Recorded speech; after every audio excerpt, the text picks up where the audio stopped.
Hi hello வணக்கம், welcome to our YouTube channel.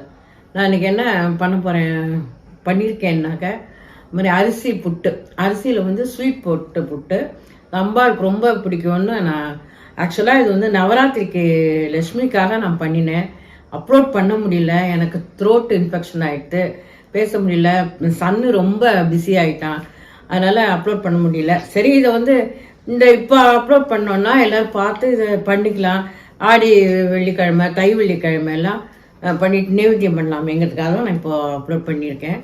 அதுதான் பண்ண போகிறேன். நீங்கள் வந்து எப்படி பண்ணியிருக்கேங்கிறத நான் இப்போ உங்களுக்கு அந்த வீடியோ காமிக்கிறேன், பார்த்து தெரிஞ்சுக்கோங்க. மைக் போட முடியாது. இப்போ நம்ம வந்து அரிசி புட்டு பண்ண போகிறோம். அதுக்கு வேணுங்கிற இன்க்ரீடியன்ஸ் பார்த்துடலாம். பச்சரிசி வந்து நான் ஒரு கப் எடுத்து வச்சுட்டுருக்கேன். முந்திரி தாளித்து போடணும், நெய்யில் முந்திரி தாளிக்கணும், தேங்காய் போடணும், ஏலக்காய் பொடி, ஜாகரி. நான் வந்து இந்த ஜாகரியில் பேரி ஜாகரி தான் எடுத்து வச்சுட்டுருக்கேன். கல் மண் இருக்காதுங்கிறதுனால அதை தான் போட்டு பண்ணணும். இப்போ எப்படி பண்ணலான்னு பார்க்கலாம், ஸ்டெப் பை ஸ்டெப்பாக பார்க்கலாம்.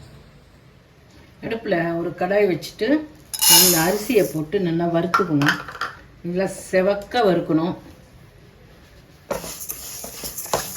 இந்த இதுக்கு பண்ணி காமிச்சேன் இல்லையா, திருவாதிரை களிக்கு, அது மாதிரி நல்ல கலராக வறுக்கணும்.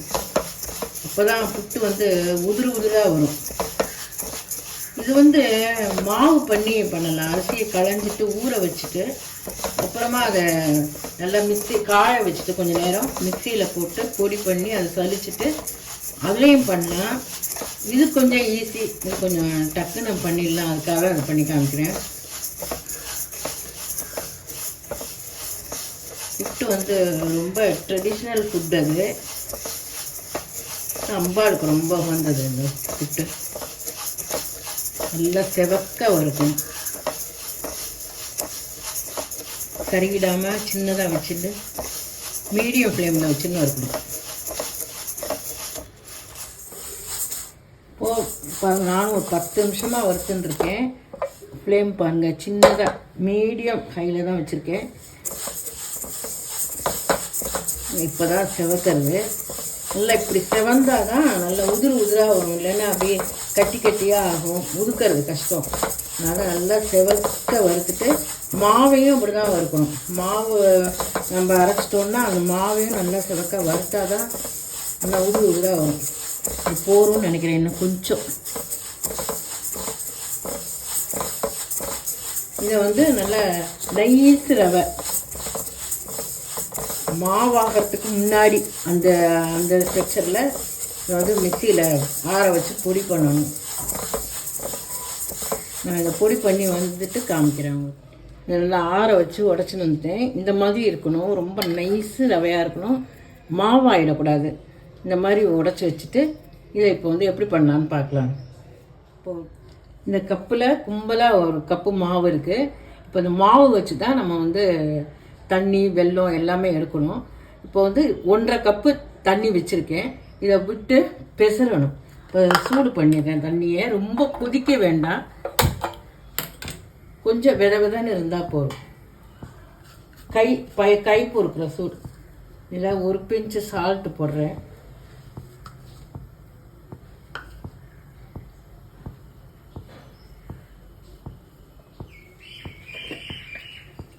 ஒரு 1/4 டீஸ்பூனுக்கு மஞ்சத்தூள் போட்டு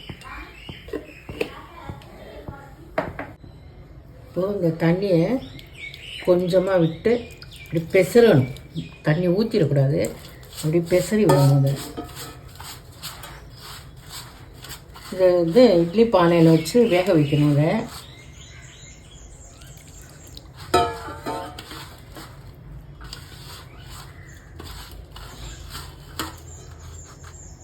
ஒவ்வொரு அரிசி ஒவ்வொரு மாதிரி தண்ணி பிடிக்கும். இந்த அரிசி எவ்வளோ பிடிக்கும் பார்ப்போம். போதும்னு நினைக்கிறேன்.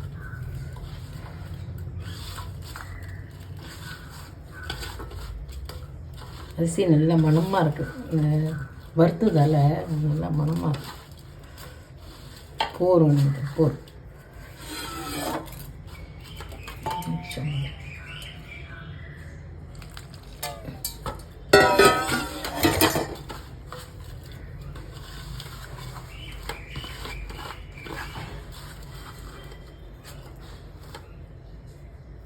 வச்சா போடணும், விட்டால் அப்படி உளுந்துடணும். இந்த மாதிரி போதும். இதை வந்து அடுப்பில் இட்லி பானை வச்சுட்டு அதில் ஏதோ துணியில் கட்டி வேக வைக்கணும். இப்போ வந்து இதில் வந்து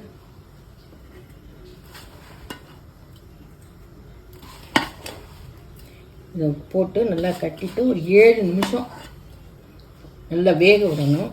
அதுக்கப்புறமா உதுத்துட்டு வெள்ளைப்பாகு போடணும்.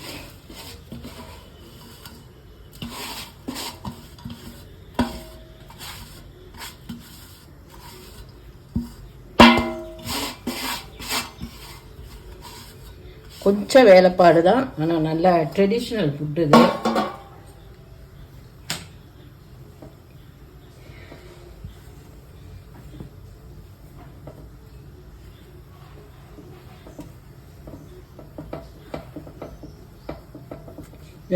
தண்ணி ஊற்றி சுட வச்சுருக்கேன். 7 நிமிஷம் ஆன உடனேயும் எப்படி இருக்குன்னு பார்க்கலாம். அடுப்பில் கடாய் போட்டிருக்கேன். 2 கடுகு போட்டுடலாம்.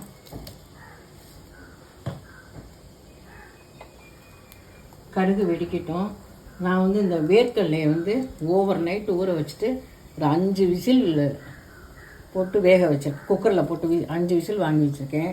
இது நல்லா வெந்துடுத்து பாருங்கள், நல்லா வெந்துடுத்து. இப்போ இதை வந்து சுண்டல் பண்ணிடலாம்.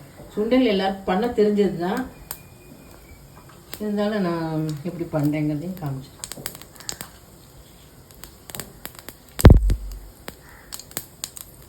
ஒரே ஒரு மிளகாவத்தூள் போட்டுக்கிறேன்.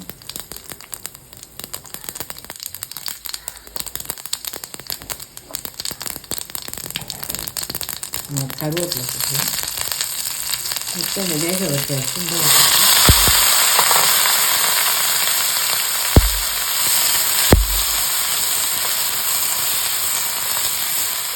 நல்லா வெந்துட்டு நம்ம அந்த எண்ணெய் தாளிப்போட கலக்கட்டும் தான்.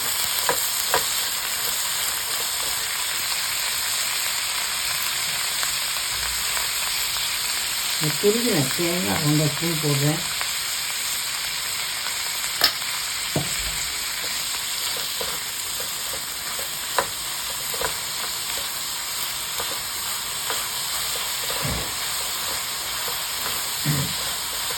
ஆக்சுவலாக நான் சுண்டல் பண்ணுறதுலாம் எப்படி பண்ணேன்னா, தாளிக்கு போட்ட உடனே தேங்காவை போட்டு பரட்டிட்டு நல்லா பரட்டிட்டு நிறையா இருந்தது, நேரமாக வச்சுக்கணும்னா அந்த மாதிரி பண்ணலாம்.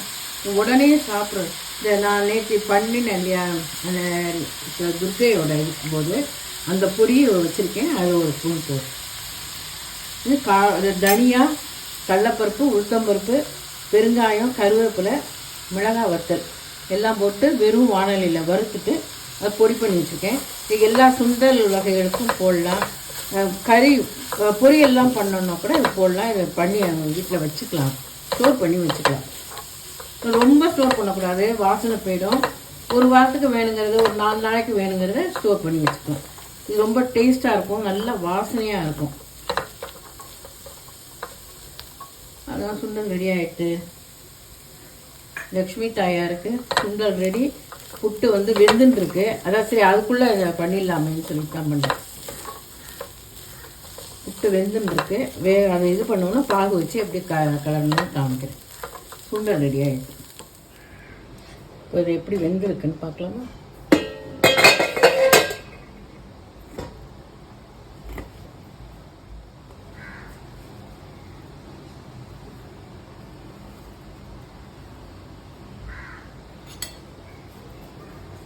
இது நல்லா வெந்திருக்கு. இப்போ இதை வந்து எடுத்து ஒரு தட்டில் போட்டு ஆற வைக்கணும். இது நல்லா வெந்துருக்கு. இப்போ இது வந்து பாகு நல்லா உதுத்து விட்டுன்றலாம். பாகு வச்சுட்டு இதில் ஊற்றி கலந்துட வேண்டியதான். நல்லா திக்கு பாக வைக்கணும். இப்போ எப்படி வைக்கணுங்கிறத காமிக்கிறேன். 1 கப்பு கும்பலாக இருந்தது இல்லையா, 3/4 கப்பு. ஒரு கப்பு அரிசி மாவு இருந்ததுன்னா 3/4 கப்பு வெல்லம் போடணும். கொஞ்சம் தண்ணி, முங்குற அளவுக்கு தண்ணி.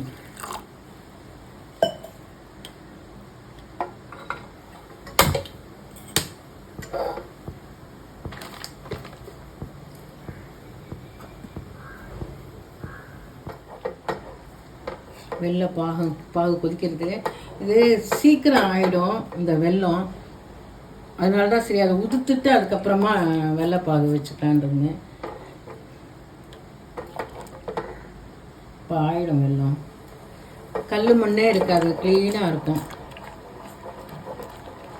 பாகு பதம் வந்து நல்லா டங்குன்னு அடித்தா சவுண்டு கேட்கணும். அதாவது நான் பருப்பு தேங்காய் எல்லாம் பிடிச்சேன் இல்லையா, அதுக்கு பண்ண மாதிரி பாகு பதம் வேணும். அதிர்ச பதம் மாதிரி இருக்கக்கூடாது, அதை விட ஜாஸ்தி வேணும். கொஞ்சம் கொதிக்கிட்டோம். இது தேங்காய் முந்திரி எல்லாம் நெய்யில் வறுத்து போடலாம்.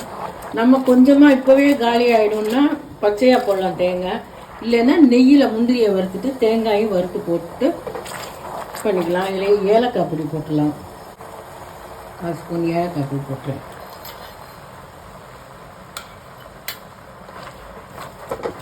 அந்த வெள்ளமாக இருந்தால் இப்போது கரைஞ்ச உடனே வடிகட்டணும், அந்த பிரச்சனை இல்லை, சீக்கிரமாக ஆகிடும் பாகு.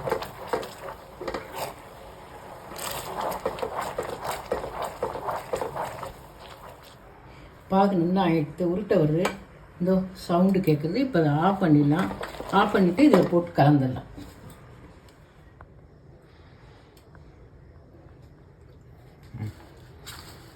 நான் அப்படியே ஊற்றுறேன், நீ அப்படியே எல்லாத்தையுமா கலந்து.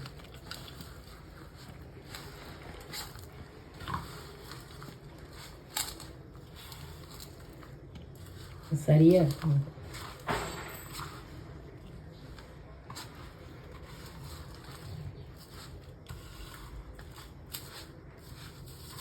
ஸ்டீல் கரண்டி வச்சுக்கிறியா?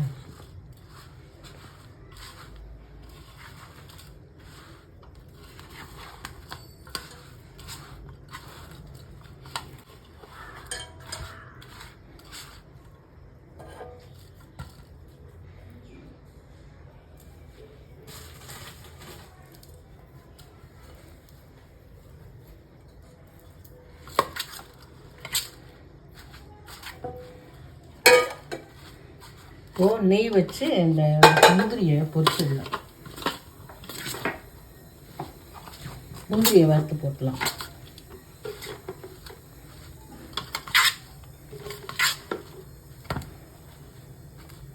நெய் வேணும். இந்த முந்திரியை நெய்யில் வறுத்துட்டு போட்டேன்.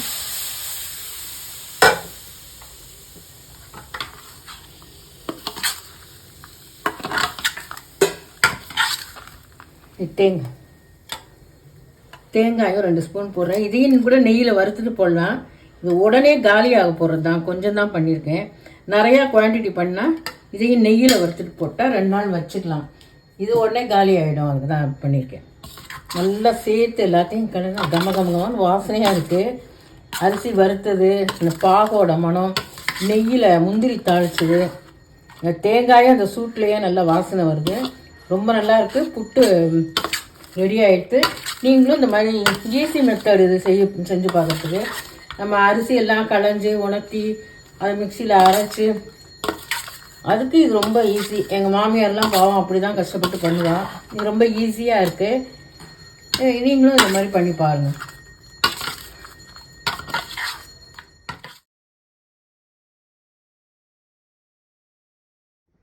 புட்டு ரொம்ப அருமையாக வந்திருக்கு. அப்போ பார்க்கும்போது என்னமோ இருந்தது பாருங்கள். இப்போ உதிராக எப்படி உதிராக இருக்கு பாருங்கள். அதில் போட்ட தேங்காய் தெரியறது, முந்திரி எல்லாம் போட்டிருக்கேன். வாசனை பிரமாதமாக இருக்குது. நல்லா உதிர்ந்துட்டு பற்றில இன்னும் நேரம் ஆக ஆக இன்னும் உதிர்ந்துடும். அவ்வளோதான் புட்டு. உங்களுக்கு சுண்டல் உங்களுக்கு எல்லாருக்குமே தெரிஞ்சது தான். சுண்டலும் நல்லா வந்திருக்கு. லக்ஷ்மி தாயாருக்கு எல்லாம் அருமையாக வந்திருக்கு. இதெல்லாம் பண்ணி நீங்களும் நைவேத்தியம் பண்ணி லக்ஷ்மியோட அருளை பெறணும்னு நான் ஆண்டவனை வேண்டிக்கிறேன். இப்போ எப்படி பண்ணேங்கிறதெல்லாம் பார்த்துருப்பீங்க. இதே மாதிரியே வீட்டில் செய்து பாருங்கள். இது வந்து ரொம்ப ட்ரெடிஷ்னல் டிஷ்ஷு. இப்போல்லாம் யாரும் இதை பண்ணுறது கூட இது பண்ண மாட்டேங்க, ரொம்ப ப்ராசஸ் ஜாஸ்தின்னு. இதை விட பழைய காலத்துலாம் அரிசி நனைச்சி காய போட்டு மாவு அரைச்சி அது மாதிரிலாம் பண்ணுவாங்க. இப்போ நான் கொஞ்சம் ஷார்ட்டாக தான் பண்ணியிருக்கேன். நீங்களும் வீட்டில் செய்து பாருங்கள். எப்படி இருக்குது என்னங்கிறத கமெண்ட் பாக்ஸில் கமெண்ட் பண்ணுங்கள், ஷேர் பண்ணுங்கள், சப்ஸ்கிரைப் பண்ணாதவா பண்ணிவிட்டு பாருங்கள். தேங்க்யூ ஃபார் வாட்சிங்.